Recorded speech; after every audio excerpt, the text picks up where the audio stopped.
এখানে থাকো।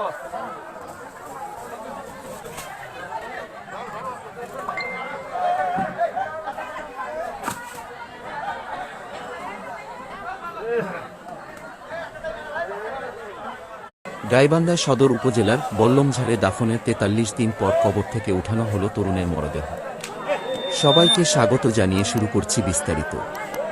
গাইবান্ধার সদর উপজেলায় দাফনের ৪৩ দিন পর আদালতের নির্দেশে কবর থেকে সাদিক হোসেন ১৯ নামের এক তরুণের মরদেহ উত্তোলন করা হয়েছে।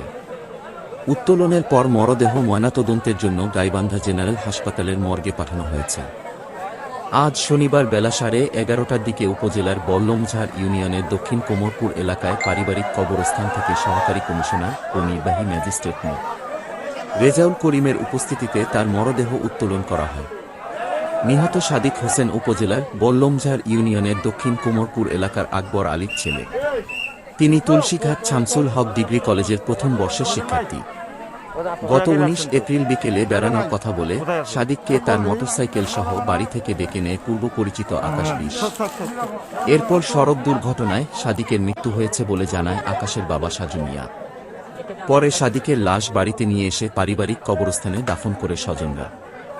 এদিকে সাদিকের মরদেহ দাফনের পর স্বজন ও স্থানীয়রা জানতে পারেন যে সাদিক সড়ক দুর্ঘটনায় মারা যাননি। পূর্ব পরিকল্পিতভাবে আকাশ ও তার বাবা সাজু মিয়া সাদিক হোসেনকে বাড়ি থেকে ডেকে নিয়ে গিয়ে হত্যা করেছে। সাদিককে হত্যার পর তারা সড়ক দুর্ঘটনায় সাদিকের মৃত্যুর নাটক সাজিয়েছেন। সাদিকের স্বজনদের অভিযোগ, কবর দেয়ার আগ মুহূর্তে গোসল করার সময় তার মুখের জিহ্বা ও গোপন অঙ্গের উপস্থিতি ছিল না, আর মাথার পিছনে যখন দেখতে পান তারা। দুর্ঘটনায় মৃত্যুর কথা বললেও সাদিকের সাথে থাকা মোটরসাইকেলের কোনো ক্ষতিই হয়নি। এটি একটি পরিকল্পিত হত্যাকাণ্ড দাবি তাদের। এসব অভিযোগ এনে নিহত সাদিকের ভাই মোশাররফ হোসেন বাদী হয়ে গত ১০ মে সাঘাটা আমলি আদালতে একটি হত্যা মামলা দায়ের করেন। মামলায় আকাশ ও তার বাবা সাজু মিয়া সহ অজ্ঞাত ৩ থেকে ৪ জনকে আসামি করা হয়।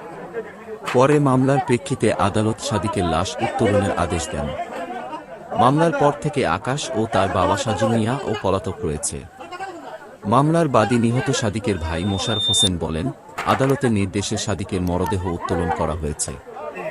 সাদিকের হত্যার সঙ্গে আকাশ ও তার বাবা সাজু মিয়া সহ জড়িতদের শাস্তির দাবি জানান তিনি। ঘটনার সত্যতা নিশ্চিত করে সাঘাটা থানার ওসি তদন্ত আব্দুস সালাম বলেন, আদালতের নির্দেশে নিহত সাদিকের মরদেহ উত্তোলন করা হয়েছে। নির্বাহী ম্যাজিস্ট্রেট ও থানা পুলিশের উপস্থিতিতে মরদেহ উত্তোলন করা হয়। পরে ময়নাতদন্তের জন্য মরদেহ সদর হাসপাতালের মর্গে পাঠানো হয়েছে। সবার আগে ভিডিও পেতে চ্যানেলটি সাবস্ক্রাইব, লাইক, কমেন্ট এবং শেয়ার করে সাথে থাকুন। ধন্যবাদ।